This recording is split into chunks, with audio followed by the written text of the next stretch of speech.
Bienvenue au Bleuet pour une rencontre de poésie ce samedi matin. Rencontre avec Sylvie Durbec autour de deux nouvelles publications. Carré chez Fayfioc et par ailleurs Autobiographie de la faim aux éditions Rhubarbe.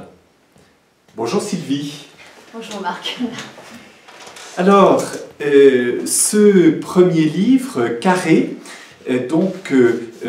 prend la forme de carré au pluriel, puisque 58 textes sont présentés sous la forme de carré. Voilà, donc il y a une magnifique mise en page par l'éditeur et évidemment, j'imagine, voulu par l'autrice.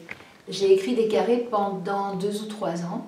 Le projet, c'était de les écrire dehors. C'était quelque chose qui était lié au plein air, au dehors dedans. Et le carré, ça évoque plein de choses pour les jardiniers, bon, par exemple. Donc j'en ai écrit beaucoup. Et on en a sélectionné un peu plus de 50 en effet. Au départ, on s'était dit 50, là j'en ai fait des surnuméraires. Et l'éditeur a accepté qu'ils soient surnuméraires, voilà. Bon, c'est de la poésie sur motif, comme on parle de peinture sur motif, c'est-à-dire quasiment à l'extérieur, sur le vif. Alors oui, en grande partie, c'était mon idée au départ. Même si l'idée qu'on a au départ, elle se modifie toujours. J'ai un ami poète, Rémi Chéchéto, qui m'a téléphoné il n'y a pas longtemps en me disant « Tu emploies une expression écrire broder ». Ben, c'est tout à fait ça. C'est une sorte de broderie du jour, avec des contraintes, bien sûr, et pas seulement liées à la météo. Voilà. Alors, il y a un jeu, évidemment, dès le premier texte, entre les carrés de plantation, les carrés de jardin, les plantations en carré, et puis, par ailleurs, ces carrés de texte. Tu dis que tu ne sais pas tenir un jardin, mais que par contre, il s'agit là de planter des mots usés pour voir pousser un livre. Carré Éden.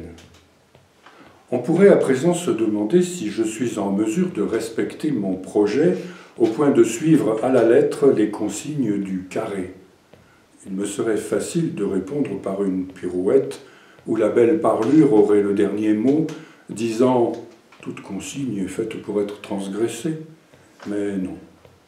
Ici régnera en maître le carré et ses lignes, où seront semées les graines capucines d'abord, qui riment avec Florentine et Cosmos et Annette, et aussi toute cette flore qui rend l'herbe plus légère et colorée, et d'un enclos boueux et sans grâce, fait un minuscule Éden, loin de toute tempête, océan déchaîné, une paix potagère si charmante, parce que sans soubassement effrayant, sans arrière-pensée noire, mais surtout dans sa facile manière de trouer la terre et de désherber même les mauvaises, pour le plus grand bonheur des autres, sauf la pariétaire.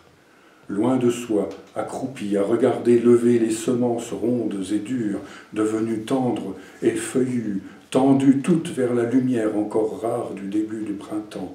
« Mais où as-tu la tête ?» demande quelqu'un, la voix enflammée de colère.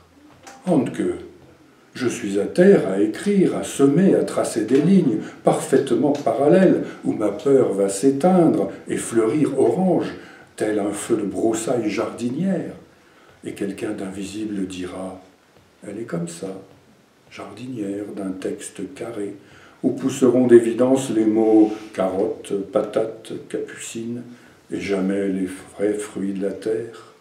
Ceux qu'on croque, cuit, déguste, assaisonne, dévore, avec ou sans sel, l'huile d'olive, de lin, de noix, à se régaler vraiment sur le pouce dans son carré.